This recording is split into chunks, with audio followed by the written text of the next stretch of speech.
Baik, Assalamualaikum warahmatullahi wabarakatuh. Saudara-saudara, pada kesempatan kali ini kita kembali bertemu melanjutkan perkuliahan kita seperti mana biasanya,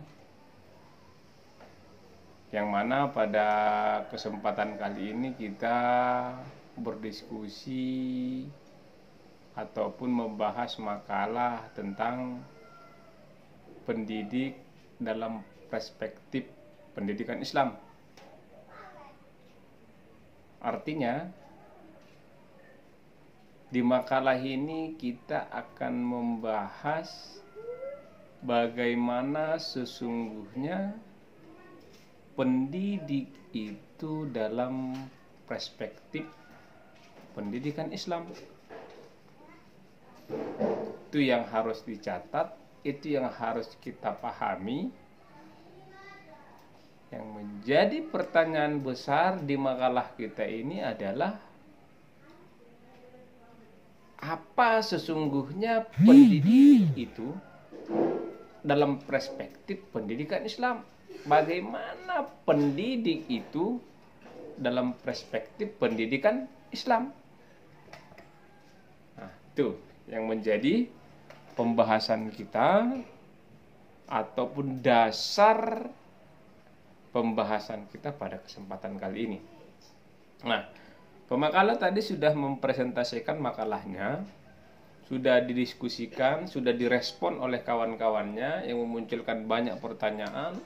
Bagaimana seharusnya seorang guru dalam melakukan proses pembelajaran, bagaimana seorang guru dalam melaksanakan pembelajaran di tengah-tengah anak yang zaman milenial ini yang kurang pendidikan atau bahkan tidak ada mendapat pendidikan sama sekali dari orang tuanya. Bagaimana kemudian guru yang sesat, kemudian bagaimana mendidik sesuai dengan perspektif pendidikan Islam. Nah, banyak. Bagaimana seorang pendidik yang tidak sama sesat. Artinya yang dimaksudnya adalah bagaimana pendidik yang melakukan pendidikan, melakukan transfer pengetahuan itu tidak sesuai dengan perspektif pendidikan Islam, ya tentunya pasti sesat. Nah, hampir sama sih pertanyaannya dengan pertanyaan yang lain. Nah, sebelum kita ke sana, saudara-saudara, tentu yang harus kita pahami bahwa apa itu pendidik. Nah, pendidik itu di makalah sudah dijelaskan dan kita juga sudah tahu dan harus tahu karena kita adalah calon pendidik, bahwa pendidik itu adalah orang yang bertanggung jawab. Orang yang bertanggung jawab terhadap perkembangan peserta didik, perkembangan jasmaninya, khusus perkembangan rohani, karena yang dididik adalah rohaninya, ya, akal pikirannya, sifatnya, tingkah lakunya, sehingga menuju kepada hal yang positif. Nah, gurulah yang bertanggung jawab kemudian mengantarkan pendidik itu, mengantarkan peserta didik itu menuju kesuksesan ataupun menuju potensi yang dimilikinya sesungguhnya. Kemudian pada akhirnya tujuannya adalah mardotillah, mengharapkan keridhaan Allah, menjadi hamba yang bertakwa.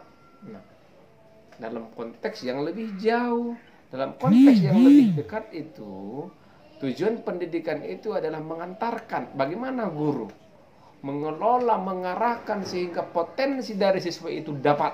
Dengan potensi itu yang dimiliki siswa itu, dia bisa berkembang menjadi apa yang diinginkannya, menjadi meraih kesuksesan yang diimpikannya, menjadi orang yang hebat dan lain sebagainya.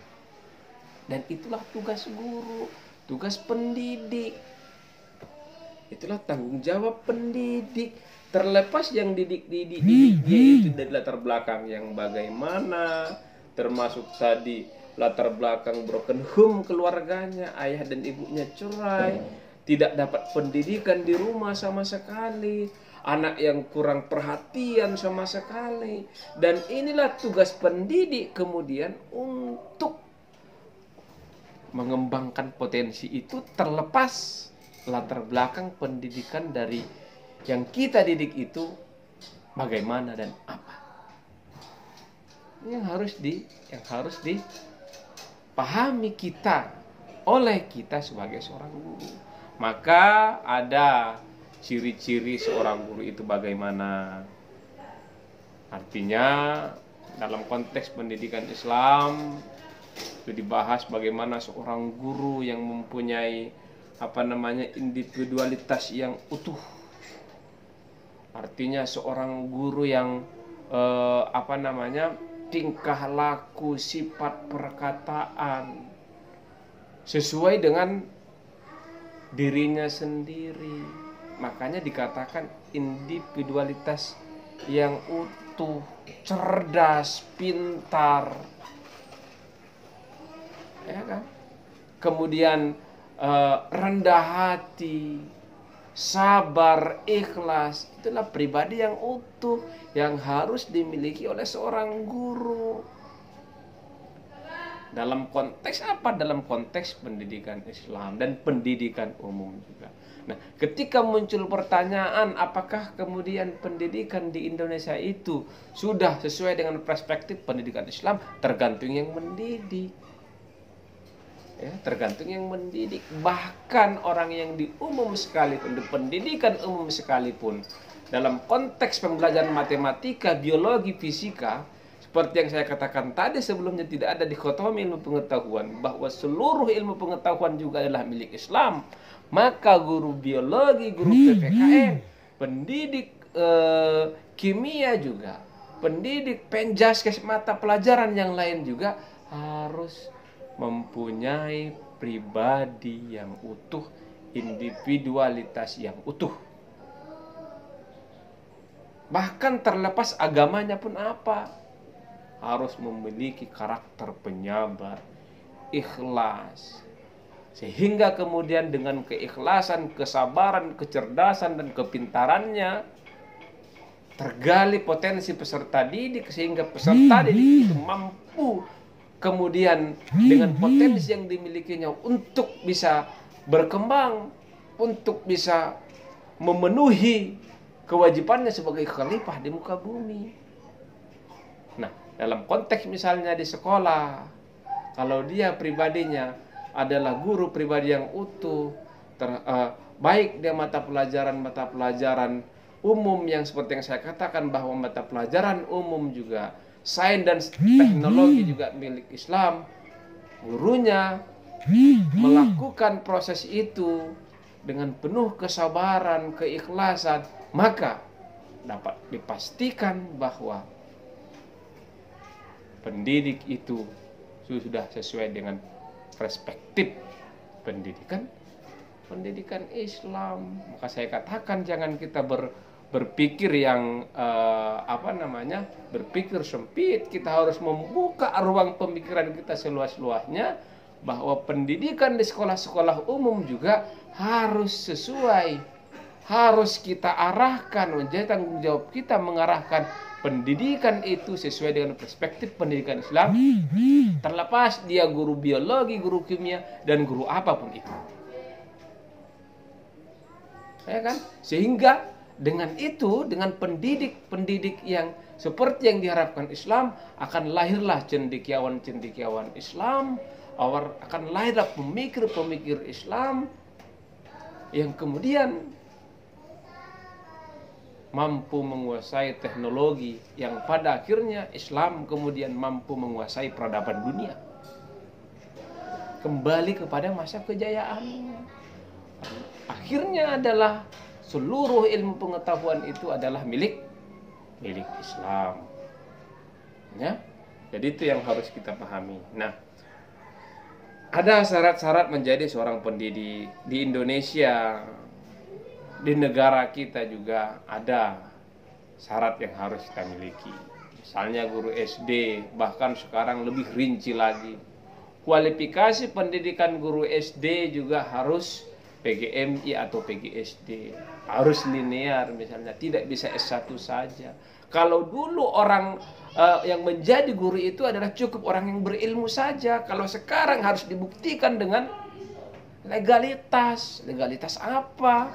Memiliki ijazah. Bahkan sekarang ada lagi sertifikat pendidik sehingga dikatakan profesional. Ya. Jadi ini banyak juga syarat-syarat yang dimiliki oleh seorang guru, termasuk yang lebih umum. Harus S1 kalau sekarang, ditambah lagi harus linear lagi. Kemudian sekarang harus untuk meningkatkan profesionalitas, harus profesional, dibuktikan dengan sertifikat pendidik. Kemudian syaratnya itu adalah bagaimana sehat jasmani dan rohani, dan seterusnya dan seterusnya. Ditambah lagi dengan kode etik guru. Kode etik guru hampir sama dengan ciri-ciri pendidik. Kode etik guru, kode etik pendidik: sabar, ikhlas, cerdas, menerima kritikan siswa, rendah hati, bersabar. Kemudian tidak pemarah. Banyak kode etik. Banyak hal-hal yang harus dimiliki oleh guru. Apalagi berkaitan dengan kesabaran, dengan keikhlasan. Kalau pintar itu sudah wajib.